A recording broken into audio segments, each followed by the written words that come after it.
Everyone, કેમ છો? બધા મજામાં જશો અને મારા વિડીયો જોતા હોય તો તમે બધા મજામાં જશો.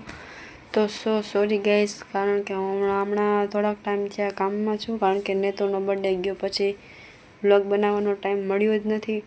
તો એટલા માટે સોરી. એન્ડ કાલથી કન્ટિન્યુ વ્લોગ આવશે તો જોવાનું ભૂલતા નહીં. એન્ડ લાઈક શેર સબસ્ક્રાઈબ કરતા જાજો. તો અત્યારે વાગી ગયા છે 9 અને હજી જમવાનું બાકી છે, પણ નેતુને સુવાનો ટાઈમ થઈ ગયો હતો એટલા માટે એમને સુવડાવી દીધા. અને ઓમ પણ હજી એના પપ્પા આવ્યા નથી એટલા માટે જમવાનું બાકી છે. તો અમે બે બાકી છીએ અને બીજા બધાએ તો જમી લીધું છે. બસ તો અમે બે જમવાનું બાકી છે, તો એ આવે પછી જમશું, કારણ કે એકલા તો જમવાની કંઈ મજા આવશે નહીં.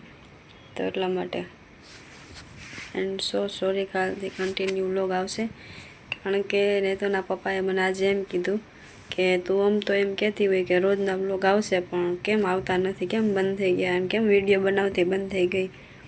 એ કે તારે યુટ્યુબર બનવું હોય તો એ કે તારે કન્ટિન્યુ વ્લોગ બનાવવા પડે ને, એ કે એમને તો ચાલશે નહીં.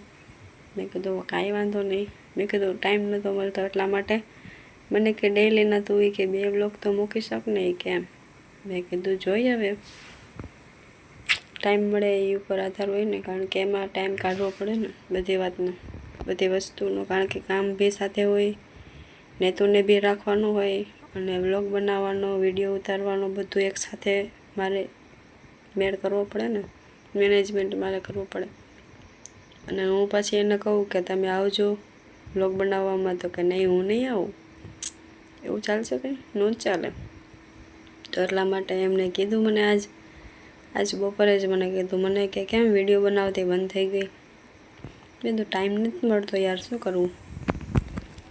તો હવે એને કીધું છે એટલે વ્લોગ બનાવવાના સ્ટાર્ટ કરશું. એન્ડ કાલથી કન્ટિન્યુ વ્લોગ આવશે તો જોવાનું ભૂલતા નહીં. લાઈક શેર સબસ્ક્રાઈબ કરતા જાજો. અને નવા હોય તો સબસ્ક્રાઈબ કરજો અને બેલ આઇકન બટન દબાવજો, એટલે રોજના વિડીયો આવશે. અને જોવાનું તો ભૂલતા જ નહીં, કારણ કે હજી મારે સ્ટાર્ટિંગ છે એટલા માટે બધું મેનેજમેન્ટ કરવું પડે. એન્ડ થોડીક બોલવાની પ્રેક્ટિસ, એડિટિંગ એ બધું થોડુંક શીખવું પડશે એટલા માટે. તો સોરી મિત્રો, કાલથી કન્ટિન્યુ વ્લોગ આવશે તો રાહ જોવાની. એન્ડ લાઈક શેર સબસ્ક્રાઈબ કરવાની, ચેનલને બેલ આઇકન દબાવવાનું, સબસ્ક્રાઈબ ચેનલને કરીને. ઓકે, તો થેન્ક યુ. જય દ્વારકાધીશ, જય માતાજી, જય શ્રી કૃષ્ણ. અને કાલથી કન્ટિન્યુ વ્લોગ આવશે તો જોવાનું ભૂલતા નહીં. Bye bye.